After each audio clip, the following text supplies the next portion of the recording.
आणि 5 business mistakes इथनं सुरुवात केली आणि मग मान खाली घातली आणि गपचूप आपलं इकडं सुरुवात केली. सगळ्या काय आपण मिस्टेक करतो ते कळायला. दुसरं, आम्ही जे काय प्रोडक्ट बनवतो ते सगळे कस्टमर कॉर्पोरेट आहेत.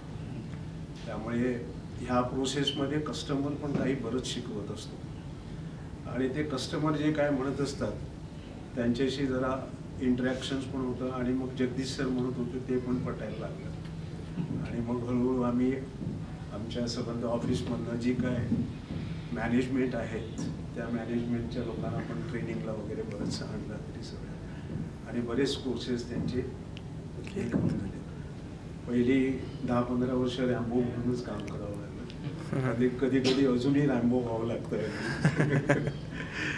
फर्स्ट जनरेशन एंटरप्रिनर्स म्हणून मी जर असा विचार केला तर ह्या असलं ट्रेनिंग फार महत्त्वाचं आहे आणि नेक्स्ट जनरेशन किंवा आता प्रेझेंट जनरेशन जे पुढे आहेत त्याने नक्कीच हे ज्ञानेश्वर म्हणजे अगदी आहेत माऊली आहेत ते असंच म्हणेन मी.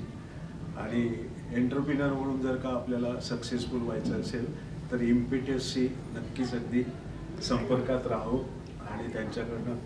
आणि जगदीश सर तर म्हणजे अगदी टोटली डिव्होटेड आहेत, खरंच डिव्होटेड आहेत.